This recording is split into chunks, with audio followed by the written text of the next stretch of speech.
Hey everybody, it's your girl Bunny. To all of my returning subscribers, hey, how you doing? And for those of you who are new to the channel, welcome. Kick your feet up, subscribe to this family-friendly channel, and don't forget to click the notification bell so you don't miss any posts. Also follow me on Instagram at the same profile name so you don't miss the sneak peeks of what's coming up next. In this video, it's Pose Season 3, the series finale.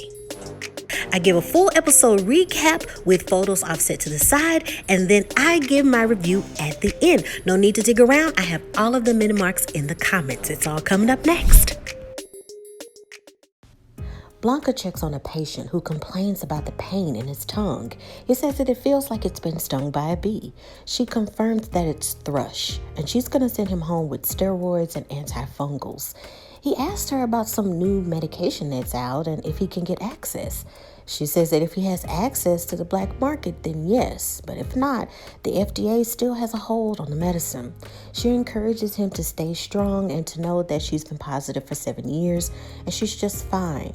His T cells and red blood cell counts are low, but everything will be okay. He compliments her kindness and transparency and brags that he always requests Nurse Blanca. She's flattered but says, "I'm not a nurse yet, but I'm working on it." She's quickly pulled away by Nurse Judy, who's worried about Prey.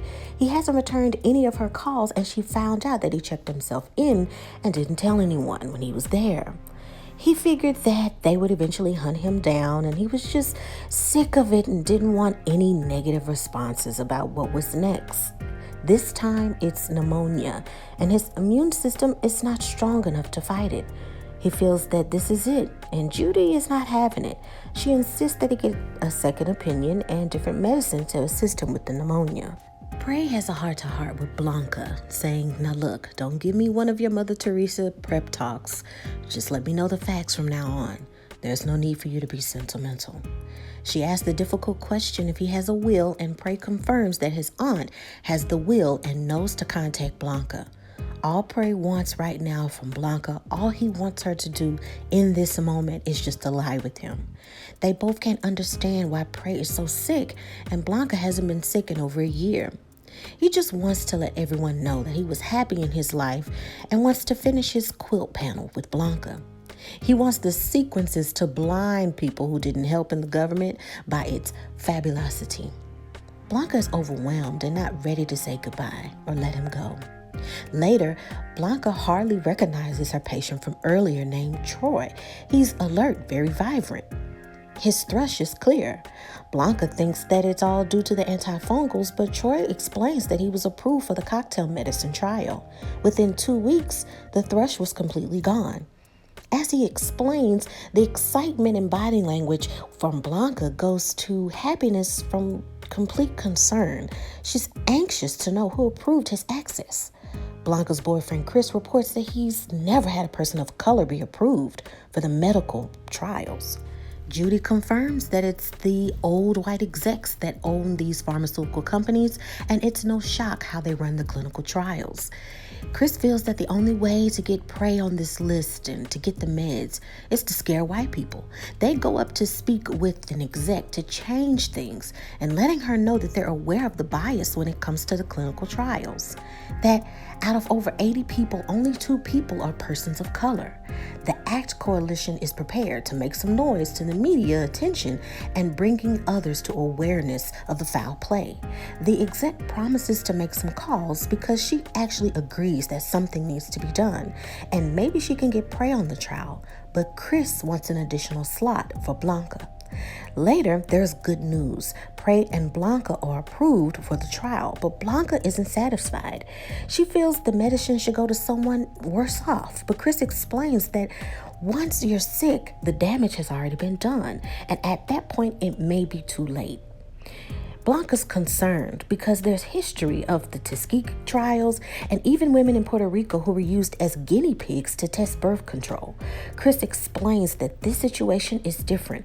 It's a real trial that's backed with science in correlation with the CDC with good results. It's proof that the medicine is working. He loves her and doesn't want to lose her.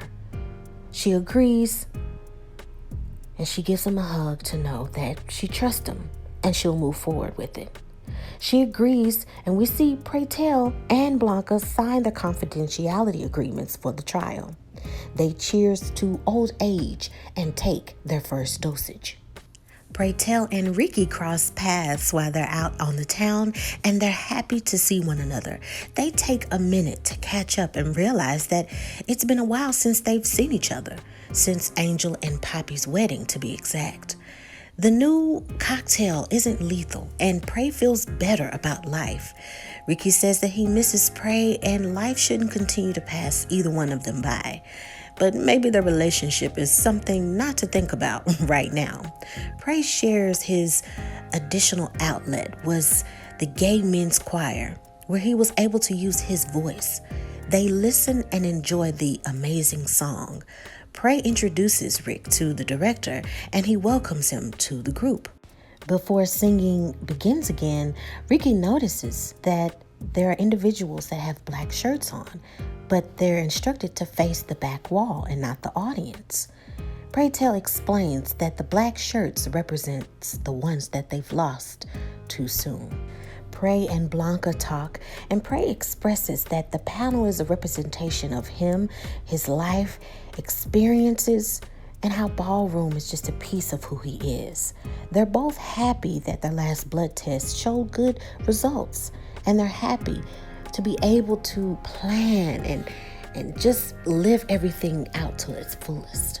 Blanca says that it feels good to just make plans.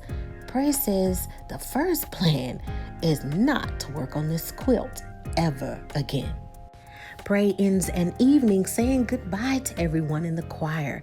They've had a good rehearsal, and Ricky is about to leave but says, "Oh, you're not going anywhere. You're going to help me clean up this mess." Ricky takes a moment to thank Pray for the choir, and he was surprised that it was really fun. Pray is excited about everything, starting his designs, traveling the world, and maybe even the possibility of falling in love again. Ricky takes a moment to just vent and says that he's tired of auditioning, and maybe just the tour life wasn't for him, and he's disappointed he hasn't done more with his life. Pray encourages Ricky to not speak like that and be very optimistic. Never give up on your dreams. How dance is his life. But Ricky reveals he is skin lesion and says, "Pray, this is it. It's over." Pray hugs him and says, "I got you, and everything will be okay." Judy tells Pray that she's so happy that he's doing well, but she can't help but to think of all those years in the hospital, seeing so many people die with no sense of hope or help. Blanca reports that they're not letting any more people of color into the trials, and Pray Tell feels that they're not going to take that for an answer, and they've got to do something. They can't be the only ones who were, quote, lucky or giving us something to deal with. They have some nerve to give us life and then charge us with survivor's guilt. Many people protest and chant, "Healthcare is a right. Healthcare is a right." Pray Tell announces to everyone that clinical trials in different countries only take a few months to test, and the approval process is faster. But in America, with greedy capitalists, it takes years. It's the greed of the pharmaceutical companies that take people for granted. One cop pushes a protester down and even says homophobic slurs. Now, there's more pushing from the cops, starting crowd unsafety. Cops are beating protesters and arresting them. Pray Tell vents to Blanca how the pharmaceutical companies lowered the cost of the medicine only because they made some noise.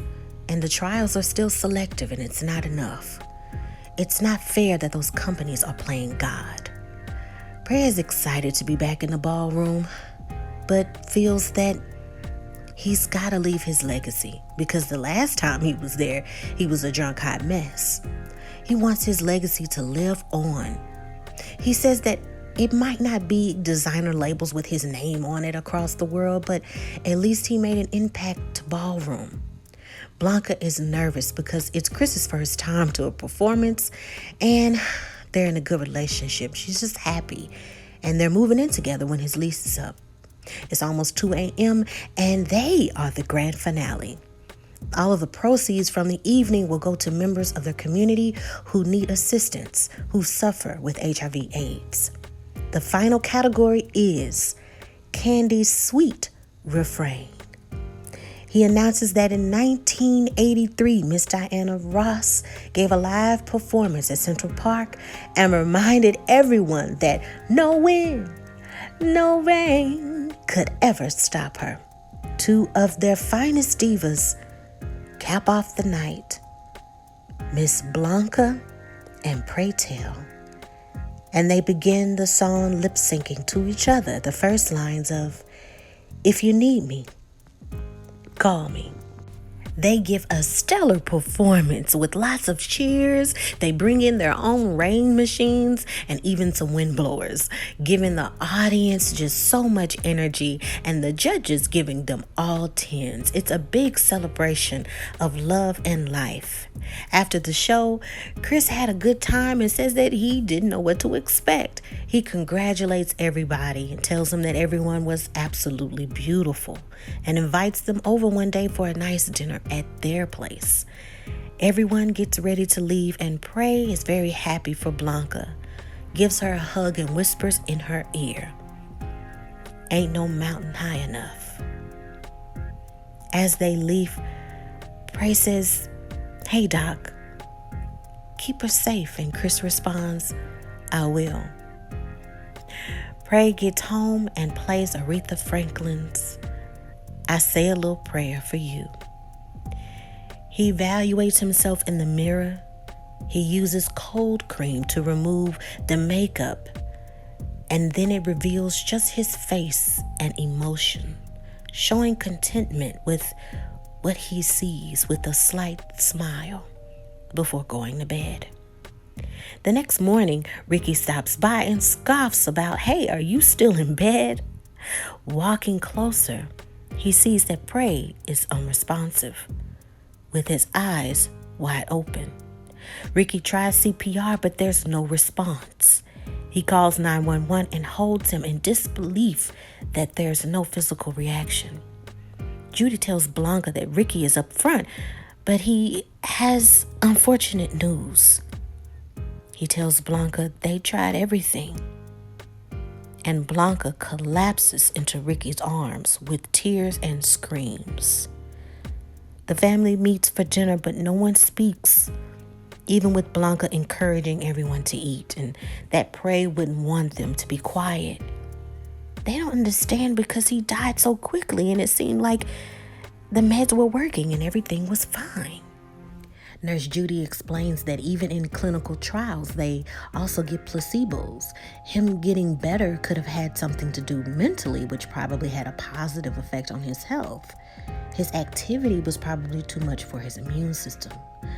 Chris clarifies that the coroners did state that the inflammation to the heart caused the attack, and it's something that happens over a period of time. Ricky says that he took the same medication that Pray took because he told Pray that he had a skin lesion.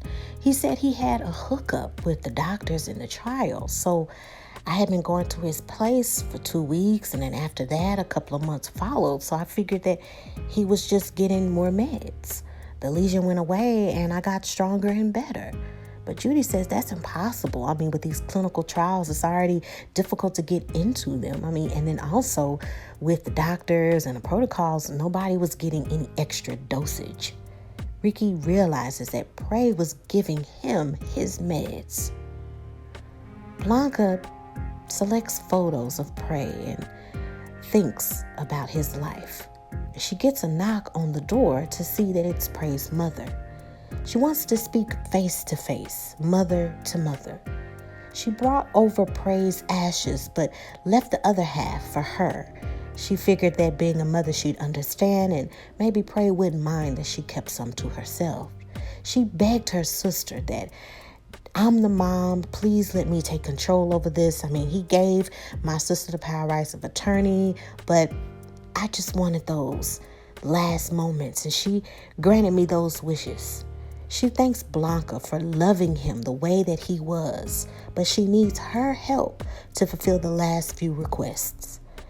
She kept the other half of the ashes, but wanted some of the ashes in the lockets like Prey requested, and some of the ashes to go to loved ones, but the remaining ash is up to Blanca, and she can do whatever she wants to do with it. She can keep it, scatter it, whatever that she feels. He made one locket specifically for Blanca, and she wants to apply the locket onto Blanca. Blanca tells his mom that I'm happy to have spent all of that time with Prey, but it's also wonderful that she was able to spend some time with his mother. Blanca announces to the ACT UP organization that the medicine that she's on is working, and what would normally take a lot of people to their graves is now allowing people to survive. They've got to focus on those who aren't able to get in the trials and can't afford the medicines. Another speaker notes that big pharma companies are dragging their butts because the lives and their lives mean nothing to them. Another woman says that they want to drop the ashes of their loved ones on the mayor's front lawn area. Blanca and Judy seem a little bit bothered and resistant by the idea, but slowly Nurse Judy raises her hand and others seem to agree. It's time to take a vote, and she feels that people's ashes are in the irons, idle and taking no action. She feels their ashes will make their statement as revolutionaries. Blanca thinks about it a bit more, then raises her hand in agreement. Blanca invites some family over to Praytel's home, and she passes out the lockets to everyone with the ashes. She says it was originally in Pray's instructions not to give Electra a locket, but he was just joking around. She reads Pray's letter to everyone and their statements about each individual person. It was obvious that Prey wrote down these statements when he thought that death was inevitable in his situation. He starts with Electra and explaining that she may come off as egotistical and selfish, but everything that she desired and everything that she wanted, she shared. And she also was an example to go out and get what you want and to dream big. When it came to Lulu, he learned from her that she didn't take BS.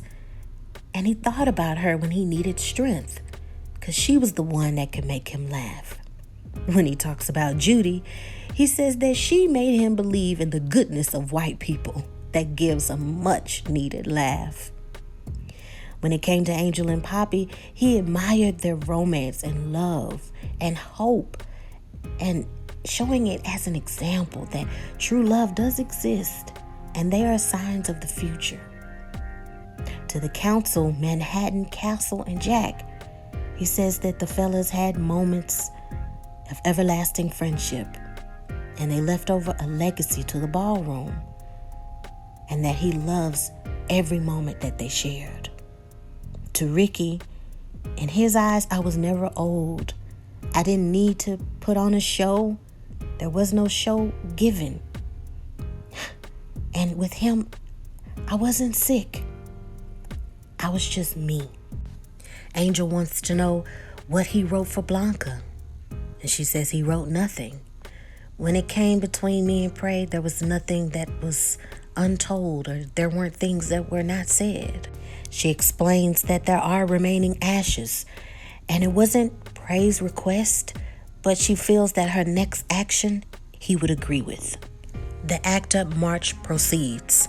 When they reach the destination, they all slowly start to drop ashes of their loved ones.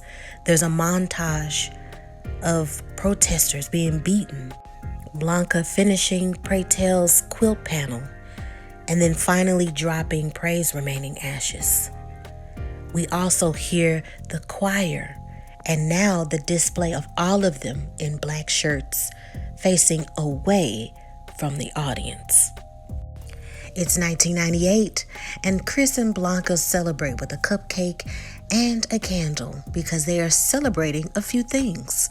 One, that it's their 4-year anniversary, and Blanca is officially a nurse. He has the good news that Judy wants to see her. She's still on the 2nd floor, but it's a new department. She now works with newborns, and the life is her new happy place. She's so happy that Blanca never gave up and kept moving forward. Blanca's also a nurse now, but she's happy doing community service work and assisting those that need her. Blanca calls in the next patient to give them unfortunate news. A patient by the news of Safari gets the news that she's HIV positive. Safari confirms that she has been working the peers, but Blanca takes a moment to be transparent and says that, I understand. There used to be 6 peers, now there are only 1. And also, I'm HIV positive. Back in the day, those medications were non-existent, and having that status was pretty much a death sentence. Medications have improved, and there's also financial assistance for the medication. And depending on your salary, you may not have to pay anything at all.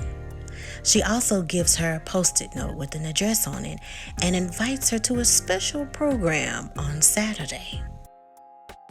It's been a long time, and the ladies gather to have a nice lunch. And Electra notices that since the launching of this new show called Sex and the City, that more women are having lunches and brunches. She doesn't watch TV because she feels it turns the brain into cream of wheat. She doesn't need a show to tell anybody about trends because they set them all, and they've already done it all. When it comes to business, she no longer daggles on the phone conversations, but now it's webcams, not phones. She was rich before, but is even richer now. Blanca calls out the BS and says, Electra, you have this persona that you're cold-hearted, but we all know about those low-key contributions to hospitals and helping those in need. Electra says, I want to keep the assumption that I'm a cold-hearted person, but don't let the cat out of the bag just yet that I'm a giver. Lulu is an accountant now and is offered a great position with the company. Angel reports that Roberto is now starting the 3rd grade, and her and Poppy are doing better thanks to a new gig on the way. Damon wrote to Blanca to report that he lives with his new boo in Chicago and they teach dance. Everyone is doing better, and life is all about enjoying and indulging those happy moments. She has more kids now to help at the ball, and it's her community and it's her life, ballroom, and she's prepared something for them. But the ladies give an excuse that they can't be at the ball because they have other things to do. That's something they used to do. The new children of House of Evangelista prepare for their show, and we have Ricky and Blanca telling them to always be on time, to perform well, to love one another, and always have each other's back. It's a new wave of style, and Electra makes a surprise visit. She remembers that the ballroom is community, and it's about love and not about trophies. It's about dreams and how you manifest them. Electra blesses Blanca with legendary status, and Miss Blanca Evangelista is her new crowning name. And even the rest of the family makes a surprise visit for her special announcement. Safari arrives and spots Blanca and tells her that, I'm sorry, I didn't have anything else special to wear. Blanca tells her that that's okay, and meet your new family. Get her backstage, get her ready, have her looking nice, and beat the face. But Safari doesn't understand what's going on, and she tells her that you are going to have your first ball tonight. She turns to everybody else and says, this is your new sister, and welcome to the House of Evangelista. Blanca takes a moment to reflect before leaving and thinks she hears the voice of Pray Tell asking, is she gonna stay all night? But when she turns around, it's just the janitor dusting the floor. Before she leaves, she sees a house upset that they didn't get good scores in each category. They pull her to the side and wants to know, what's your advice since you're a legend? Blanca remembers when Pray Tell said the same words to her house when they didn't get good scores either. She encourages them to keep going, to keep trying, keep striving for greatness until you triumph. And that is the end of Pose Season 3, the series finale. So now it is time for your favorite part of the video. That's right, my review. Now, I predicted this outcome, a lot of the outcomes in the last episode review, that the writers were getting us emotionally prepared and to build up this crescendo of emotions to take away a character that we connect with. Because when you have emotional connection, you understand the point of view more of what the writers are trying to say. And I kind of had it in my head that it was going to be either Blanca or Pray Tell that died, or something that happened to them, because they are pivotal characters that we have an emotional connection with, that we spend majority of the viewing with those two characters. Out of everybody, those are the main characters that we focus on the most. So I was emotionally prepared that it was going to be a tearjerker, and it was going to be something that had a lot of different issues and topics that we really didn't get to view or witness for this series. Now, it's unfortunate that we had to view this last season so rushed, that the show came to a close. Hopefully they'll have a special about why it came to a close. Was it because of ratings? Was it because of creative writing differences? It really haven't been 100%, I wouldn't say honest, but they really haven't said 100% what was the main cause of the show coming to a close, because it was very popular. It was gaining each season a lot of traction. So it's just kind of like this, what happened? They had to rush a lot of the storylines, and that's got to be frustrating as a writer, because they probably had so much planned to where this could have been extended at least 2 more seasons, at least to bring a lot of closure with the characters. So they do what a lot of shows do. They either verbally say what happened to a character, or they show a montage idea to give us idea of what happened to certain characters. Like, for example, Blanca just verbally explained that she received a letter from Damon and that he's okay, and he stays with his boyfriend in Chicago. So instead of us seeing it, they just verbally said what happened to that character. So how they concluded it was exactly how I predicted it, that they wanted to give bittersweet ending. And when you have that, it gives the audience closure, because even though we haven't seen a lot with each character, we can come to the conclusion that they're going to be okay. Lulu's going to be okay.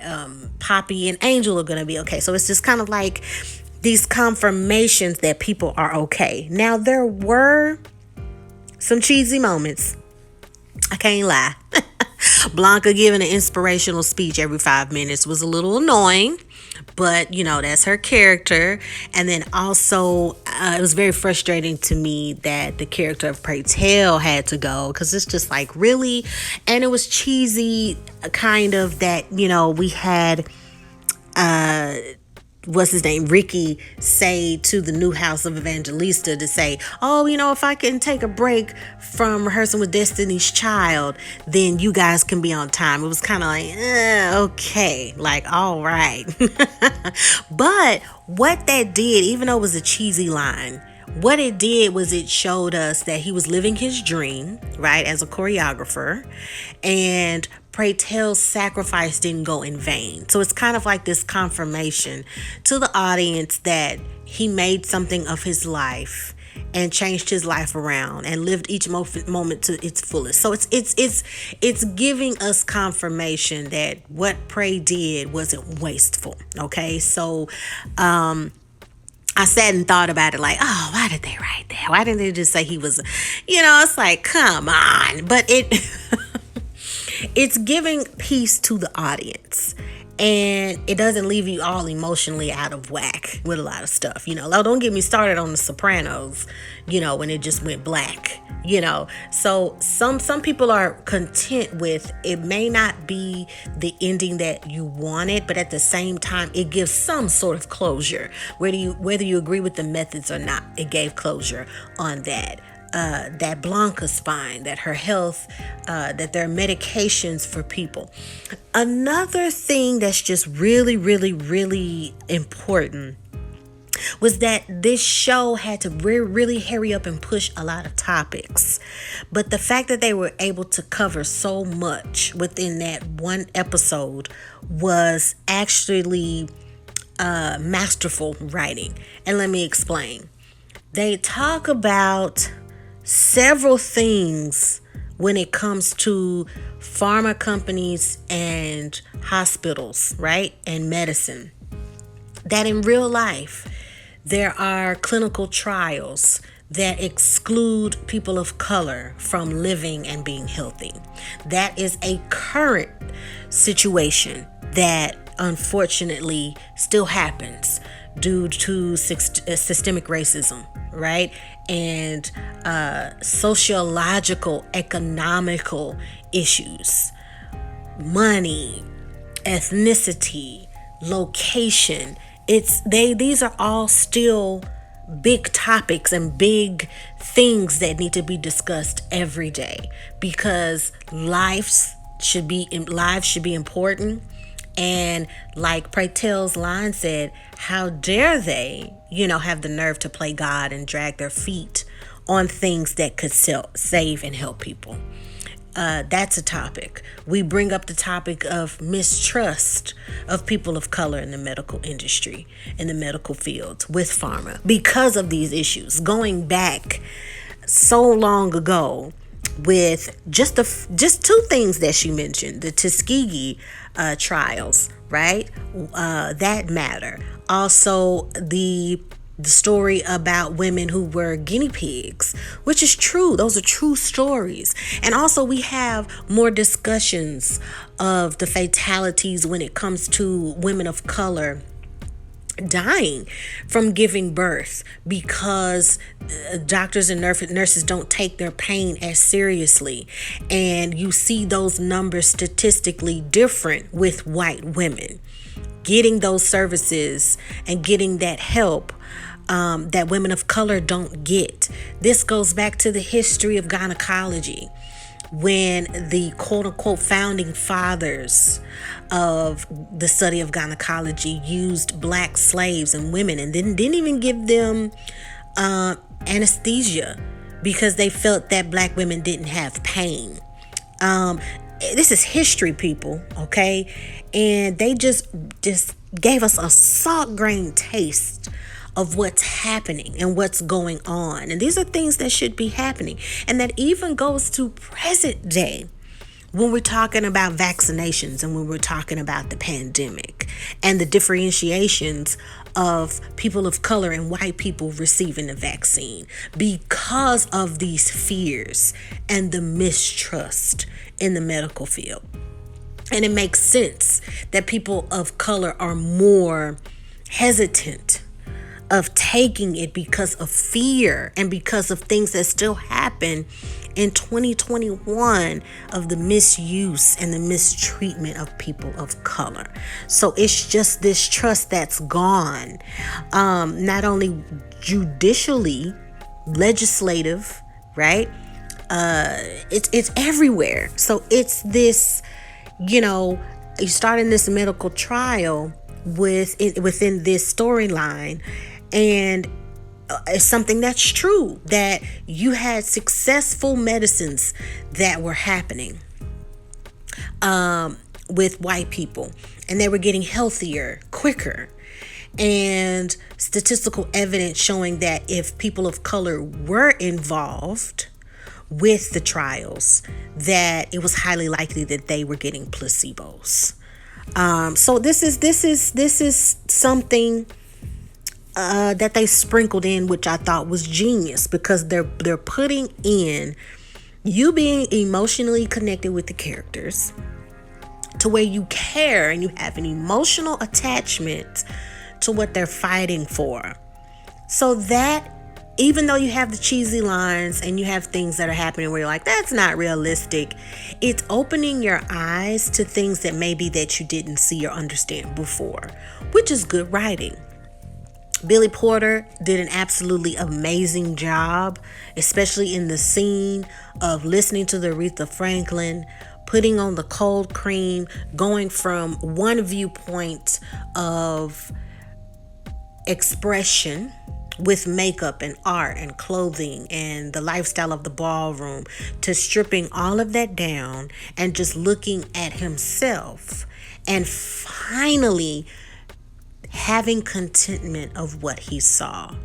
And he finally saw that and realized that before his death. And think about that. Think about you going your whole life and you have that one pivotal moment where you finally say, I'm finally happy with who I am and who I am and what I've done in this world. It's very, very, being a fan of good writing and at least kind of looking deeper into a script, I can see, even with little inconsistencies here and there, but there's still good viewpoints and good attempts with the writing. And being such a wonderful performer as Billy Porter, he executed that very well, because that whole scene, he spoke no words, but there were a lot of things that bled out in the performance that I thought was absolutely wonderful. I think the character of Pray Tell knew that his time was near, and he wanted to have those intimate moments with himself to reflect. And I thought that was gorgeous. So this whole entire series, and I've said this with several of the reviews, that even if you didn't like the show or anything like that, I think the underlying message that they wanted to express was self-love, acceptance, and that everyone deserves love and everybody deserves care and a moment to connect with somebody else who you usually wouldn't connect with. And hopefully it opened everyone's eyes on possibilities of more shows and more writings. I have a few friends that are of the LGBTQ plus community, and I asked them a question that, even though this show is just a piece, a salt grain of idea of ballroom and certain characters and certain things, can it be compared as if, you can say, well, this is a black show, but this is not, you look at, I don't know, Family Matters or Living Single or something like that, right? And you can say that it's like an onion. There's several different layers and different ways of being black. There's not one way of being black, right? There's not one black show that is the blueprint of how all black people act or how they were all raised, right? You have different experiences and different lifestyles. And I asked a few friends, I'm guessing that can be the same conclusion when it comes to shows like this. And they said, absolutely, Bunny, you're absolutely right. That there's not one way to be gay. There's not one way to be a lesbian, or there's all different ways, because we see certain shows that when it comes to Hollywood, they'll always paint a gay character that's male as this super over the top flamboyant individual, but that's not all individuals who are gay, correct? So it's over time, I could see more shows with different storylines that are bringing in different aspects of lives and characters. And that's just like with black shows. We started out with this cookie cutter image in the 80s, and as time progressed, we're like, wait a minute, that's not all black people. What are you talking about? So I have a good idea that more shows like this will be more impactful, and more people will start to be more open-minded to view different lifestyles and different characters. And that takes maturity, and it takes open-mindedness to do so. With the time allotted for this show, with the budget allotted, with the crew allotted, I would say this series was a go and see. So if somebody said, should I watch it? Is it a waste of time? I would say go ahead and see. I'm a big Game of Thrones fan, and even though a lot of us were super duper disappointed in the final season, it's still a series I would say, oh, you've got to watch it.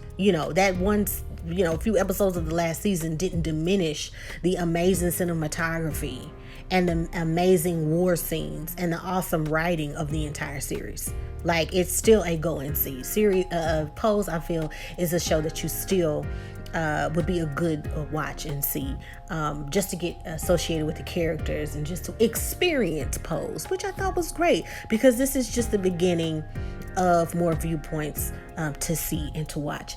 Let me know what you think. It's hard to say goodbye to this amazing show. Amazing scores, amazing music for this entire series. Every time they would play a song, and we're like, oh, they're playing Toni Braxton, Mariah Carey, Aretha Franklin, they're playing Madonna.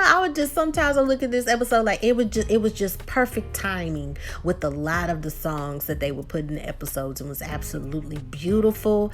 The clothing designer was beautiful, hair, makeup, wonderful sets taking us back in certain time periods. So I thought that everybody did an amazing job. Let me know what you thought about this series. Say how you feel. Be 100% honest. We can agree to disagree, but I just ask everybody to please respect one another in the comments. This is a good vibes only, positive zone. Everybody can have a difference of opinion. That's totally fine. But let's just remember to keep the respect the way that we will all want to be respected. Check out a lot of those shows that are in the pinned comments. I've provided the links below. Check those out. And we have more shows, you guys, that are coming this fall. We have Wu-Tang: An American Saga, which is a Hulu original series. And if you're not aware, make sure that you watch now. Binge watch The Handmaid's Tale, which is a Hulu original series, winner of over 13 Emmys. This is an amazing show. It's not for everybody. It's pretty graphic, but it's an amazing show.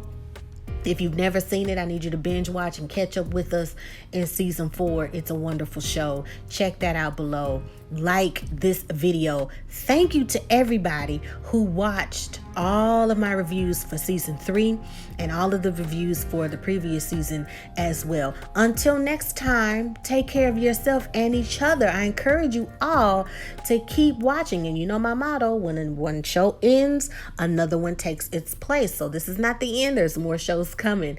Take care of yourself and each other. Let me know your thoughts. Like this video. Follow me on Instagram at the same profile name, officialbunne_E. I'll see you then. Bye.